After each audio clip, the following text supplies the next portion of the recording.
Hi guys, நம்மளோட கிளாஸில் இருக்கிற ஒரு ஸ்டூடெண்ட் வந்து செகண்ட் வித்ட்ராவல் ரிசீவ் பண்ணிக்காரு 1150. அதாவது இந்த ஆன்லைன் நம்ம ஒர்க் பண்ணுற வெப்சைட்டில் பொதுவாகவே எல்லா வெப்சைட்லேயும் மெயினாக சொல்லுவாங்க $5 மினிமம் $5 வந்தால் நீங்கள் வித்ட்ரா பண்ணலாம். இந்த டேட்டா என்ட்ரி வெப்சைட்ஸ் தான் ஜஸ்ட் வந்து $3 $1 இருக்குது.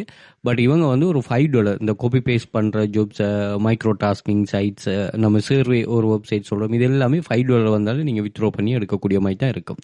ஸோ இந்த இப்படியான கன்செப்ட் உள்ள வெப்சைட்ஸ் தான் வந்து நீங்கள் தெரிவு செய்யணும். ஏன்னா நீங்கள் ஒர்க் வந்து நீங்கள் சும்மா விளையாட்டு மாதிரி செய்யலை, நீங்கள் ஃபுல் டெடிக்கேஷனோடு செய்கிறீங்க. அதே மாதிரி நீங்கள் ஒர்க் பண்ணுறதால அந்த கம்பெனிக்கு வந்து இன்கம் தான் வருது. சும்மா இன்கம் இல்லாமல் நீங்கள் சும்மா வேலை செய்யலே. ஸோ அதனால் அந்த மினிமம் அமௌண்ட் வந்த உடனே நீங்கள் வித்ட்ரா பண்ணி எடுக்கக்கூடிய மாதிரி வெப்சைட்டுகளை தான் நீங்கள் தெரிவு செய்யணும்.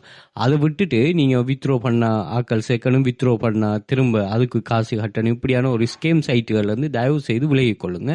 அதே மாதிரி என்னென்னா, இப்படி ஏர்னிங் அந்த $1000 வந்தாலும் அதை வித்ட்ரா பண்ணி எடுக்கக்கூடிய அளவுக்கு ஒரு எபிலிட்டி இருக்கக்கூடிய மாதிரி வெப்சைட்டுகளே தெரிவு செய்து கொள்ளுங்க. ஓகே, ஏன்னா அதுக்கு முதல்ல ஒரு சொன்னால் இந்த ஆன்லைன் மணி மேக்கிங்கே தேவையில்லை.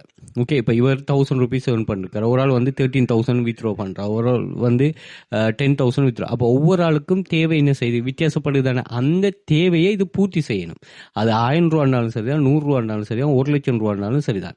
அது அவங்களுக்குன்னு ஒரு தேவை ஒன்று இருக்குமே, அந்த தேவையை பூர்த்தி செய்கிற அளவுக்கு உங்களோட கண்ட்ரோலில் இருக்கிற ஒரு இன்கம் ஸ்கீம் ஒன்று நீங்கள் உருவாக்கி எடுங்க.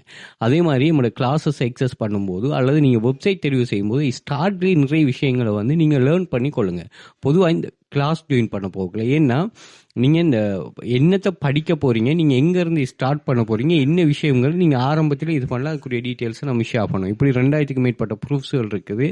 அது பார்த்தீங்கன்னா ஒவ்வொரு ஆளும், ஒரு ஹவுஸ் ஒய்ஃப் எப்படி ஒர்க் பண்ணுறா, அதே மாதிரி ஒரு யூனிவர்சிட்டி ஸ்டூடெண்ட் எப்படி ஒர்க் பண்ணுறாரு, அதே மாதிரி ஒரு கவர்மெண்ட் ஸ்டாஃப் எப்படி ஒர்க் பண்ணுற, எல்லா கன்செப்டும் இதில் சொல்லியிருக்கு. அதே மாதிரி ஸ்ரீலங்கா இல்லாமல் ஃபாரின்ல துபாய், கட்டார், சவுதி இந்த கண்ட்ரிஸில் நிறைய பேர் பெயின்டர் ஆகுறாங்க, மாஷா அல்லாஹ். ஸோ இதே மாதிரி உங்களுக்கான ஒரு ஏர்னிங் சொன்னோம் ரிசீவ் பண்ணுறதுக்கு நீங்கள் கட்டாயம் கண்டக்ட் பண்ணிக்கொள்ளுங்க. அதே மாதிரி இதில் நான் நிறைய ப்ரூஃப்ஸ்கள் பின் பண்ணி வச்சிருக்கேன், ஒரு 27 டைப் ஆஃப் ப்ரூஃப்ஸ். 5 இயர்ஸாக இன்சூரன்ஸ் ஏர்ன் பண்ணது, அதையும் நீங்கள் செக் பண்ணிக்கொள்ளுங்க. இந்த அக்சஸை வந்து நீங்கள் டிக்டாக் பயோவில் வந்து பார்த்தீங்கன்னு சொன்னால் நான் இங்கே மென்ஷன் பண்ணிருப்பேன். அதே மாதிரி இன்ஸ்டாகிராம் பயோவில் இங்கே மென்ஷன் பண்ணிருப்பேன். ஸோ இதை கிளிக் பண்ணிங்கன்னா வாட்ஸ்அப் கண்டெக்டும் இருக்கும், அதே மாதிரி டெலிகிராம் சேனல் லிங்க்கும் இருக்குது. அதை கிளிக் பண்ணிட்டீங்கன்னு சொன்னால் உங்களுக்கு வந்து மேலே இந்த லிங்க்ல மேலே எல்லாமே சோஷியல் மீடியா லிங்க் ஷோ ஆகிரும். அதே மாதிரி முதலாவது டெலிகிராம் சேனல் லிங்க், அடுத்தது வந்து என்னோட அக்சஸை வந்து ஸ்டாண்டர்ட் பிரீமியம் ஸ்ரீலங்கா எல்லாம் ஃபாரின்ல இருக்கிறாங்களோ ஆன்லைனில் பர்ச்சேஸ் பண்ணலாம். அதே மாதிரி வாட்ஸ்அப் கண்டெக்ட் இருக்குது, அதே மாதிரி